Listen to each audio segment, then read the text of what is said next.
मेरा भारत चैनल से के शर्मा की राम राम।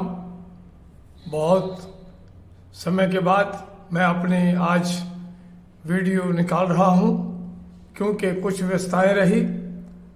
एक बार फिर मैं आपके सामने हूं। राम राम, जय श्री कृष्ण। आज का हमारा विषय है जात पात को करो विदाई, हम सब हिंदू भाई भाई। आज इस विषय पर चर्चा करने की जरूरत क्यों पड़ी? क्योंकि आज देश में चारों तरफ इन शब्दों का उद्घोष हो रहा है। यहां तक कि इसका प्रभाव विदेशों में भी हिंदुओं पर पड़ा है। क्या कारण रहे? 75 सालों बाद, आजादी के 75 सालों बाद आज हिंदुस्तान में बहुसंख्यक हिंदू होते हुए भी आज इस नारे की क्यों जरूरत पड़ी? क्यों देश के चारों तरफ ये शब्द गूंजायमान हो रहे हैं? क्यों हमारे देश के साधु संत, कथावाचक, आम हिंदू सड़कों पर उतर आए हैं? साथियों, जब देश आजाद हुआ उस समय देश के बंटवारे के समय धर्म के आधार पर जब बांटा गया तो पाकिस्तान तो बन गया, लेकिन हिंदुस्तान को हिंदू राष्ट्र घोषित करने के लिए न तो उस समय हिंदुओं ने आवाज उठाई और न ही सरकार ने इस पर कोई विचार किया, और रिजल्ट ये निकला कि पाकिस्तान तो बन गया लेकिन हिंदुस्तान वही का वही रह गया। और रही सही कसर 1974 में चुपचाप संविधान में सेकुलर शब्द को जोड़ दिया गया। हालांकि सेकुलर शब्द का मतलब पंथ निरपेक्ष है, किसी भी धर्म का व्यक्ति अपनी पूजा अर्चना कर सकता है, लेकिन अर्थ गलत निकाल लिए गए। हमारे देश की राजनीति में सेकुलर शब्द का दुरुपयोग किया गया। बार बार हिंदुओं के साथ अन्याय हुए। हमारे देश की चुनाव प्रणाली जाति पर आधारित होती चली गई। आज ये स्थिति है कि जब इलेक्शन होते हैं कि हर पार्टी ये सोचने पे मजबूर होती है कि गुज्जर से संबंधित लोगों को कितनी सीटें दे, मराठा से संबंधित लोगों को कितनी सीटें दे, यादव से संबंधित लोगों को कितनी सीटें दे, ब्राह्मण से संबंधित लोगों को कितनी सीटें दे, जैन से संबंधित लोगों को कितनी सीटें दे। अर्थात जाति पर आधारित टिकटें बंटने लगी, जाति पर आधारित आरक्षण की आवाजें उठने लगी, जाति पर आधारित बिल पास होने लगे, जाति पर आधारित सुविधाएं देने जाने लगे। और इसका परिणाम देश के अंदर बहुत भयानक हुआ। देश के क्रिश्चियन एक हैं, देश के मुसलमान एक हैं, लेकिन हिंदुओं को बांट दिया गया। जब देश आजाद हुआ उस समय एक ही नारा था, हिंदू मुस्लिम सिख ईसाई हम सब हैं भाई भाई। लेकिन सिख और क्रिश्चियन और मुस्लिम वो तो एक रहे, सिख भी एक रहे, लेकिन हिंदू एक नहीं रह सका। धीरे धीरे कांग्रेस सरकार में लोगों ने न्यायालय में केस डाल करके बौद्ध धर्मों ने अपने को अलग किया,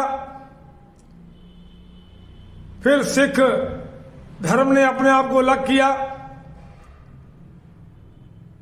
और इसके साथ ही सबसे बड़ी बात, जैन धर्म ने अपने आप को हिंदुओं से अलग किया। ये एक सब रणनीति के तहत हो रहा था, क्योंकि देश के अंदर हिंदू बहुसंख्यक था और हमारे देश की गंदी राजनीति ने हिंदुओं को बांटने की लगातार कोशिश की। और आज ये स्थिति है कि जैन धर्म के लोग अपने आप को अल्पसंख्यक कहते हैं, सिख धर्म के लोग अपने आप को अल्पसंख्यक कहते हैं, बौद्ध धर्म के लोग अपने आप को अल्पसंख्यक कहते हैं, रह कौन गया। और उसके बाद भी सबसे दुखद पहलू ये है कि आज अपोजिशन पार्टियां इकट्ठी होकर के जातीय गणना की मांग कर रही हैं। साथियों, जातीय गणना हमारे देश के लिए एक जहर की तरह है।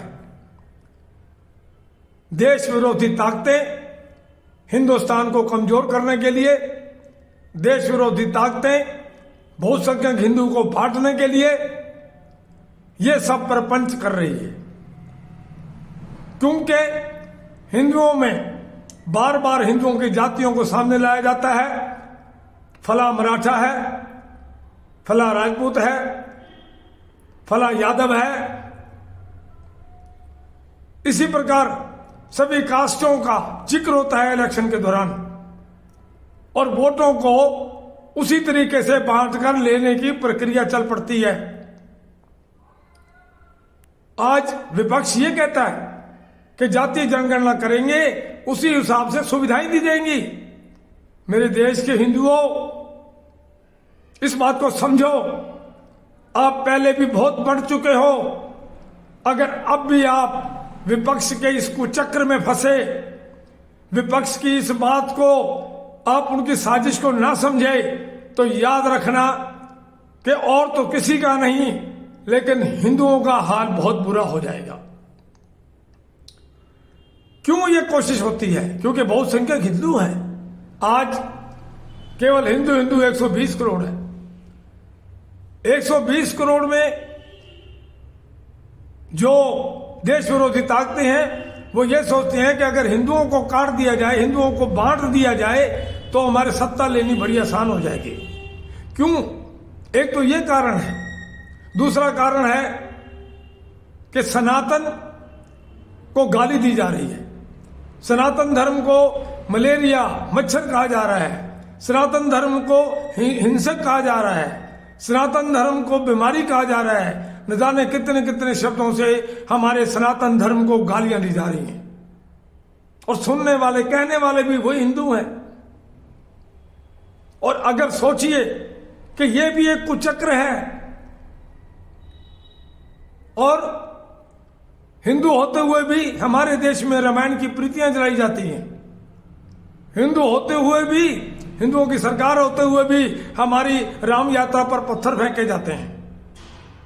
न जाने हमारे धर्म को कितना अपमानित किया जाता है, हमारे संत जनों को गाली दी जाती है, और यही राजनीतिक, कोई अपने आप को मौर्य कहता है, वो रामायण के पन्नों को फाड़ रहा है, आग लगा रहा है वो। ये क्यों हो रहा है सब? क्योंकि देश विरोधी ताकतों ने देश का ऐसा माहौल क्रिएट कर दिया है। उन्हें सत्ता से मतलब है, उन्हें कोई हिंदुओं की एकता से मतलब नहीं, उन्हें कोई देश के विकास से मतलब नहीं, उन्हें देश की बहुसंख्यक हिंदुओं की एकता से कोई मतलब नहीं है।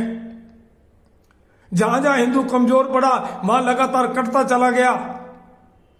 क्योंकि सनातन धर्म को गाली देने वाले सबसे पहला हथियार यही लिए बैठे हैं कि अगर इस पर हम अटैक करेंगे तो हिंदू इस धर्म को छोड़ेंगे। जिस देश का धर्म कमजोर होता है, वो देश का विकास, उस देश का विकास तो दूर की बात है, विनाश होना शुरू हो जाता है। साथियों, पाकिस्तान में आजादी के समय 21% हिंदू थे, आज वहां 1-2% भी नहीं है। बांग्लादेश में यही हालत हो रही है, अफगानिस्तान से निकाल दिए गए। हमारे कितने ही देश हैं जहां से हिंदू धीरे धीरे लुप्त होते चले गए। नहीं तो ये हमारा भारत देश, आप सोचिए, बर्मा, पुर्तगाल, नेपाल, बांग्लादेश, अफगानिस्तान, पाकिस्तान और भी न जाने कितने देश इसमें शामिल थे, उन सबको मिलाकर के एक भारत था। आज हम हिंदू एकता का नारा क्यों लगा रहे हैं? क्योंकि 5वीं, 6वीं, 7वीं शताब्दी के अंदर अगर हिंदू राजा एक होते तो विदेशियों की हिम्मत नहीं थी कि भारत की सरहद को पार कर पाते। उस समय भी राजाओं की एकता ना होने के कारण विदेशियों ने आक्रमण किया और यही हिंदू एक न होने के कारण एक दूसरे का साथ देते चले गए और विदेशी शक्तियों का हौसला बढ़ाते चले गए और धीरे धीरे देश गुलाम हो गया। हमारे धर्म पर प्रहार किया गया, चाहे वो मुगलों द्वारा चाहे वो अंग्रेजों द्वारा। उसके बाद धर्म परिवर्तन कराने पर जोर दिया गया। तलवार के बल के ऊपर हमारा हिंदुस्तान पर राज करने वाले मुगल थे, उसके बाद ये अंग्रेज थे। फिर भी हमने नहीं सीखा। बंटवारे के समय पाकिस्तान से हिंदुओं को काट काट कर निकाल दिया गया। बांग्लादेश में आज ये स्थिति हो रही है कि वहां पर कट्टरवादी ताकतें आने के बाद जो हिंदू है उनको मारा जा रहा है। मेरे देश के हिंदुओं कब सीखेंगे हम? आप देखिए हमारा दुर्भाग्य कि जब देश आजाद हुआ, जब हिंदू राष्ट्र घोषित नहीं हुआ तो हिंदू चुप बैठे रहे। जब हिंदू कोड बिल पास कराया गया जिसके पटेल जी भी खिलाफ थे, लेकिन उनकी डेथ के बाद वो लागू कर दिया गया, हिंदू चुप रहे। गौ रक्षा के लिए करपात्री जी मार्ग पर सरकार ने गोलियां चलाई, हिंदू चुप रहे। परिवार नियोजन हिंदुओं के लिए चलाया गया, हिंदू चुप रहे। और धीरे से सेकुलर शब्द जोड़ दिया गया 1974 में, हिंदू चुप रहे। वक्फ बोर्ड को ताकतें दी गई, हिंदू चुप रहे। कांग्रेस शासन में 2013 में वक्फ बोर्ड को हिंदुओं की संपत्ति पर कब्जा करने के लिए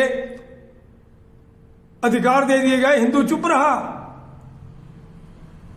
यूपीए सरकार में प्रधानमंत्री मनमोहन सिंह ने कहा कि देश की प्राकृतिक संपदाओं पर पहला हक मुसलमानों का है, हिंदू चुप रहा।